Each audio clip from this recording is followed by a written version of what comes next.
இந்த மாதிரி azolla bed எப்படி போட்டேங்கிறது இந்த வீடியோவில் மொத்தமாக ஸ்டெப் பை ஸ்டெப் சொல்கிறேன். தோட்டத்தில் வந்து நாட்டுக்கோழி வளர்க்குறோம். நாட்டுக்கோழி வளர்க்குறதுக்கு நம்ம பெருசாக தீவனம் எதுவும் கொடுக்குறதில்ல, கரையான் புழு தான் சாப்பிட்டுருக்கு. அதுக்கு அசோலா பெட்டு போடணுங்கிறக்க முடிவு பண்ணோம். அதுக்கு நம்ம முதல்ல வந்து கீழே ஒரு அடிக்கு மண் எழுப்பணும். ஏன்னா இப்போ கீழே நம்ம வெறும் பெட்டு மட்டும் வச்சுருந்தோம்னா அது கீழே வந்து பாம்பை பூச்சி போயிடக்கூடாதுங்கிறதுக்காக கீழே ஒரு அடிக்கு மண்ணை எழுப்பிட்டு அதுக்கு மேலே வந்து பெட்டை விரிச்சுக்கிட்டோம். மண்ணை நம்ம போட்டு ஒரு அடிக்கு போட்டதுக்கப்புறம் மேலே வந்து பெட் அப்படியே விரிச்சோம்னா அதில் பெட்டு வந்து நிற்காது தண்ணி ஊற்றி நிற்கும் போது. அதனால் வந்து சுற்றி முதல்ல வந்து முளைக்குச்சி அடிச்சுக்கிட்டோம்.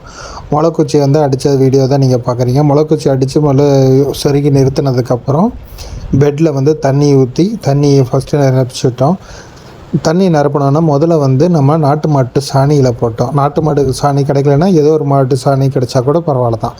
நாட்டு மாட்டு சாணியில் போட்டு அதில் இருக்கிற புல் வேறு ஏதாச்சும் குச்சி எதாவது இருந்ததுன்னா அந்த இதெல்லாம் எடுத்துகிட்டு அதுக்கப்புறம் நம்மளோட தோட்டத்தில் இருக்கிற மண்ணை எடுத்து அதை கொண்டு வந்து அதையும் மேலே ஃபுல்லாக ஒரு சட்டி மண் தான் போட்டோம்.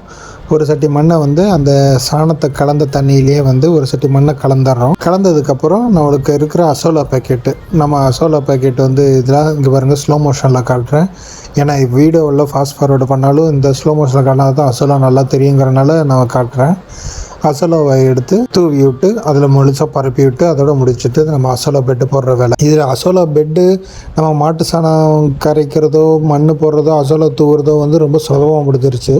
ஆனால் முதற்கட்டமாக வந்து நம்ம அசோலா பெட்டை வந்து செட் பண்ணுறது தான் வந்து ரொம்ப நேரமாச்சு.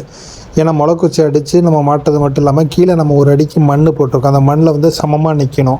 ஏன்னா நான் தண்ணி விடும் போது தான் பார்த்தா ஒரு பக்கம் மட்டும் தண்ணி தேங்குது, இன்னொரு பக்கம் தண்ணி போகவே மாட்டேங்குது. அப்புறம் அந்த இடமெல்லாம் கொஞ்சம் மண்ணை போட்டு தேய்க்க வேண்டியதாக இருந்துச்சு. இப்போ நீங்கள் ஏதாச்சும் சமமான தரையில் விளக்குறீங்கன்னா பிரச்சனை இல்லை. இப்போ மண் போடுறீங்கன்னா கூட மண் போட்டு அது மேலே நம்ம நல்லா கெட்டியாக வச்சு மண்ணை தட்டிட்டு அதுக்கப்புறம் பெட்டு போட்டுட்டிங்கனாலும் உங்களுக்கு பிரச்சனை இல்லை. இந்த அசோலா வந்து ஒரு வாரம் கழித்து எப்படி வளர்ந்துருக்குங்கிறத காட்டுறேன்.